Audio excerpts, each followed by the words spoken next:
Hello friends, in the last few videos we have seen that Chandragupta Maurya ruled from 321 BC to 297 BC. After that his son Bindusara ruled from 297 BC to 272 BC. And after Bindusara, Ashoka became the emperor of the Mauryan dynasty who ruled Magad from 268 BC to 232 BC. Ashoka used to be the governor of Ujjain during the rule of Bindusara, and his elder brother Sushim was the governor of Takshila. When there was a revolt in Takshila, Sushim could not handle it, so Ashoka was given the responsibility to suppress the revolt in Takshila. This means that even before becoming the king, he was performing the major responsibilities of Mauryan Empire. But there is something wrong here. You can see that Bindusara died in 272 BC, and after almost 4 years of his death, his son Ashoka became the king of Magad. So the question here is why it took 4 years to elect the next king. So the answer is that Bindusara had many sons, and after the death of Bindusara, a succession war started among his sons, in which there was a lot of bloodshed, and in the end Ashoka proved victorious in this war. The Ceylonese chronicles Deepvamsa and Mahavamsa state that Ashoka rose to power by killing 99 of his brothers, and is said to have killed all his brothers except his younger brother Tissa. But it cannot be said whether this thing is completely true or not, because Ashoka has mentioned his brothers and relatives in some inscriptions. So let's first see that when Ashoka took over the throne, what was the territorial extent of the Mauryan Empire at that time. So we can see that when Ashoka became the king of Magad, the northwestern frontier of the Mauryan Empire at that time was still the same boundary which was demarcated by Chandragupta Maurya, that is Arachosia, Arya, and Gedrosia. These were still part of the Mauryan Empire, except that the southern boundary was the same as Bindusara had extended the Mauryan Empire. This means Cholas, Pandyas, Satyaputras, and Keralputras, also called Cheras. These kingdoms were the Mauryan Empire's neighbors in the southern direction. And the inscriptions of Ashoka also refer to these southernmost kingdoms as border states. Apart from this, it is said that Nepal was also under the influence of the Mauryan Empire, and according to Raj Tarangani, Kashmir was also a part of the Mauryan Empire. Raj Tarangani is a metrical legendary of the northwestern Indian subcontinent, particularly of Kashmir. Metrical means poetic and legendary means ancient story. It means Raj Tarangani is basically ancient story of northwestern and Kashmir, which was written in poetic form by Kalhan, and it was written in Sanskrit. So you can see that except for the southern and northeastern part, if any part was not under the influence of the Mauryan Empire, then it was Culling.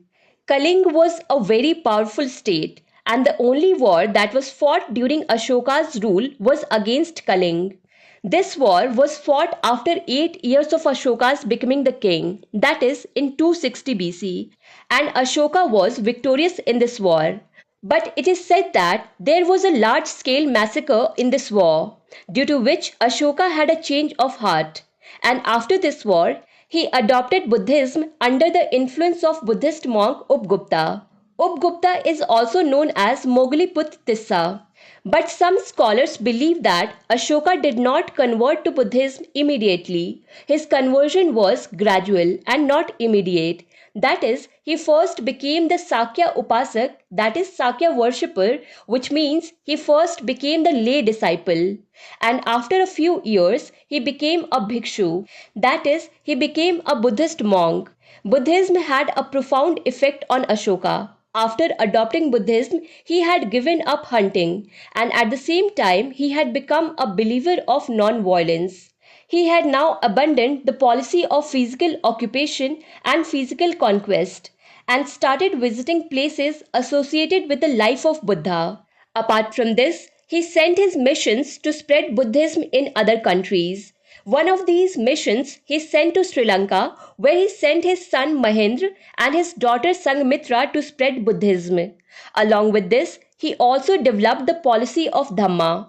Dhamma is basically a set of principles, or say a code of conduct, which was developed by Ashoka, so that the people living in his kingdom and the officers working in the modern empire could follow these principles. There is sometimes a confusion whether these set of principles were basically the principles of Buddhism.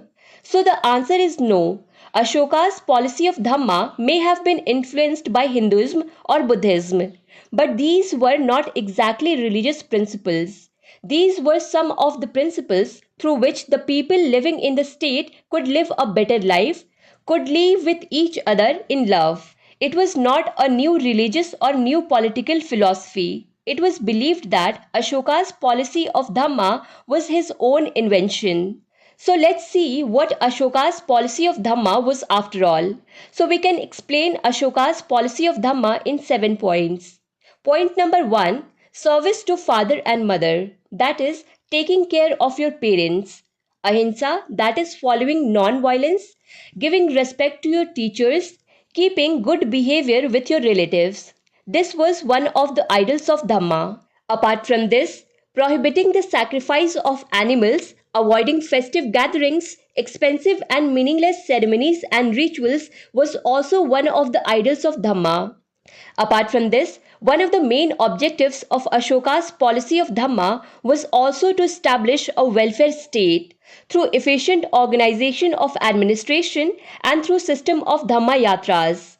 Dhamma Yatra, that is visiting pilgrimage. Apart from this, he also said in his policy of Dhamma that the owner should treat his servant well and the government officials should behave well with the prisoners. One should also be little considerate with animals and practice non-violence, as well as make a courteous relation with Brahmins and treat them liberally. And it doesn't matter which religious sect you belong to, but whatever religious sect you belong to, you should practice tolerance with other religions as well. And the biggest thing, he also made it clear in his policy of Dhamma that now he will conquer other countries not through war but through Dhamma. Ashoka wanted that his principles should reach all the people living in his kingdom, and all the officers working in his administration should follow these things. And that is why he got all these principles written on big stones. These inscriptions written on stones are called rock edicts. In the next video, we will cover these rock edicts of Ashoka in detail. To understand Indian history and Indian polity in detail, do follow Bookstawa playlist. Link is given in the description box. Thank you for watching Bookstawa.